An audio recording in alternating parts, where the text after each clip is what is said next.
It was an hour past nightfall. Starkey sat alone at a long table, sifting through sheets of yellow flimsy. Their contents dismayed him. He had been serving his country for 36 years, beginning as a scared West Point plebe. He had won medals, he had spoken with presidents, had offered them advice, and on occasion his advice had been taken. He had been through dark moments before, plenty of them, but this... He was scared, so deeply scared he hardly dared admit it to himself. It was the kind of fear that could drive you mad. On impulse, he got up and went to the wall where the 5 blank TV monitors looked into the room. As he got up, his knee bumped the table, causing one of the sheets of flimsy to fall off the edge. It seesawed lazily down through the mechanically purified air and landed on the tile, half in the table shadow and half out. Someone standing over it and looking down would have seen this. OT confirmed seems reasonably string-coded 840-8AB Campion W Sally, antigen shared to mutation, high risk and excess mortality and communicability, estimated repeat 99.4%. Atlanta Plague Center understands, top secret blue folder ends. PT 222-312A. Starkey pushed a button under the middle screen and the picture flashed on with the unnerving suddenness of solid-state components. It showed the western California desert looking east. It was desolate, and the desolation was rendered eerie by the reddish-purple tinge of infrared photography. It's out there, straight ahead, Starkey thought. Project Blue. The fright tried to wash over him again. He reached into his pocket and brought out a blue pill, what his daughter would call a downer. Names didn't matter, results did. He dry swallowed it, his hard unseen face wrinkling for a moment as it went down. Project Blue. He looked at the 5 other monitors and punched up pictures on all of them. 4 and 5 showed labs. 4 was physics, 5 viral biology. The Vibi lab was full of animal cages, mostly for guinea pigs, rhesus monkeys, and a few dogs. None of them appeared to be sleeping. In the physics lab, a small centrifuge was still turning around and around. Starkey had complained about that. He complained bitterly. There was something spooky about that centrifuge whirling gaily around and around and around while Dr. Eastwick lay dead on the floor nearby, sprawled out like a scarecrow that had tipped over in a high wind. They had explained to him that the centrifuge was on the same circuit as the lights. And if they turned off the centrifuge, the lights would go too, and the cameras down there were not equipped for infrared photography.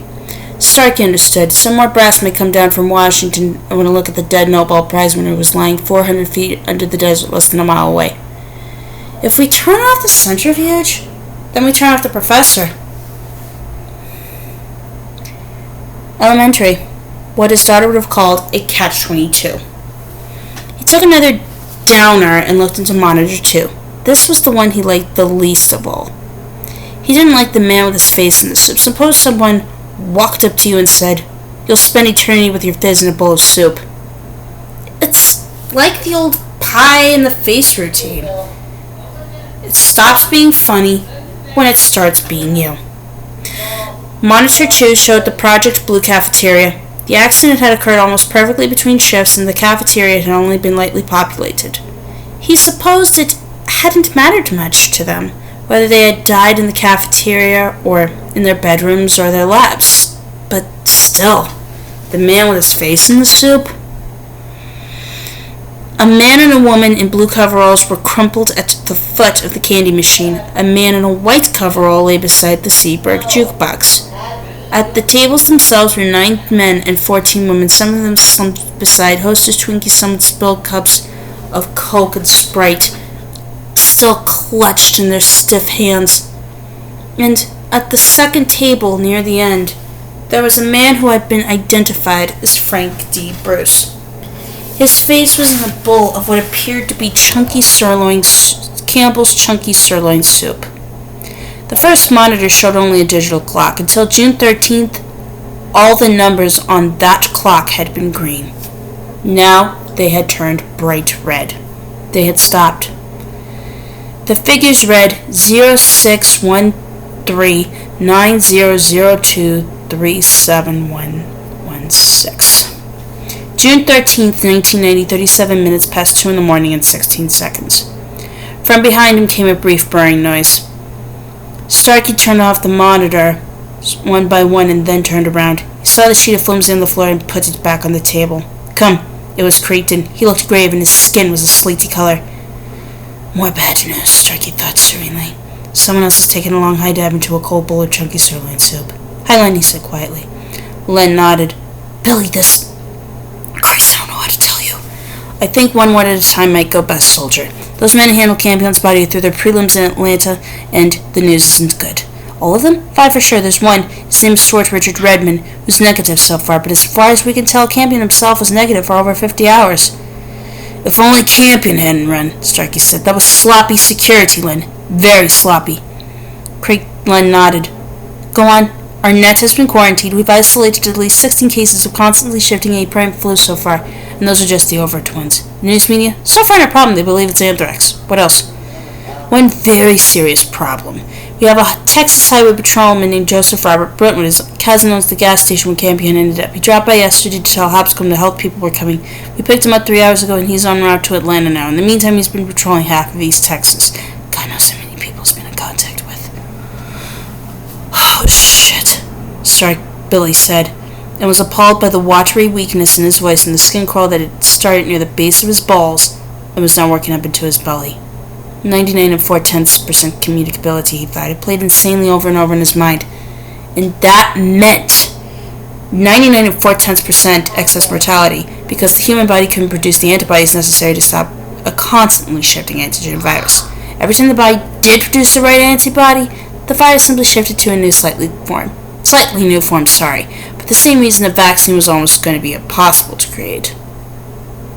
99 and 4/10%.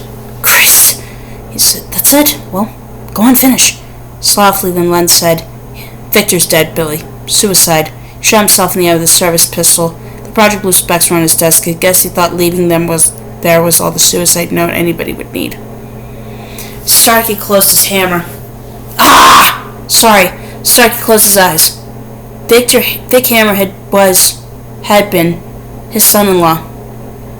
How was he supposed to tell Cynthia about this? I'm sorry, Cindy. Vinny took a high dive into a cold bowl of chunky sirloin soup today. Here, have a downer. You see, there was a trip. Somebody made a mistake with a box. Somebody else forgot to pull a switch that would have sealed off the base. The lag was only 40-some seconds, but it was enough. The box is known in the trade as a sniffer. It's made of Portland, Oregon, Defense Department Contract 164-489-66. The boxes are put together in separate circuits by female technicians, and they do it that way so none of them really know what they're doing. One of them was maybe thinking about what to make for dinner, and whoever was supposed to check her work was maybe thinking about trading the family car. Anyway, Cindy, the last coincidence was that a man at the number 4 security post, a man named Charles D. Campion, saw the numbers go red just in time to get out of the room before the doors shut and Mac locked. Then he got his family and ran. He drove through the main gate just 4 minutes before the sirens started going off and we sealed the whole base. And no one started looking for him until nearly an hour later because there are no monitors in the security post. Somewhere along the line you have to stop guarding the Guardians or everyone in the world would be a goddamn turnkey. And everybody just assumed he was in there, waiting for the sniffers to sort out the clean from the dirty. So he got him some running room. He was smart enough to use the ranch trails and lucky enough not to pick any of the ones where his car could get bogged down. Then someone had to make a command decision on whether or not to bring in the state police, the FBI, or both of them, and that fabled buck got passed hither, thither, and yon, and by the time someone decided the shop ought to handle it, this happy diseased asshole had gotten to Texas, and when they finally caught him, he wasn't running anymore because he and his wife and his baby girl were all laid out on cooling boards in some pissant little town called Braintree, Texas. Anyway, Cindy, what I'm trying to say is that this was a chain of coincidence on the order of winning the Irish sweepstakes, with a little incompetence thrown in for good luck. Bad luck, I mean, please, excuse me. But it was mostly just the thing that happened, and if this was your man's fault, but he was the head of the project and saw the situation started to escalate, and then, thanks, Len, he said, Billy, would you like... I'll be up in 10 minutes. I want you to schedule a general staff meeting 15 minutes from now. If they're in bed, then kick them the fuck out. Yes, sir, and Len? Yes, I'm glad you were the one who told me. Yes, sir. Len left. Billy glanced at his watch and walked over to the monitors and to the wall. He turned on number 2, put his hands behind his back and stared thoughtfully in the Project Blue's silent cafeteria.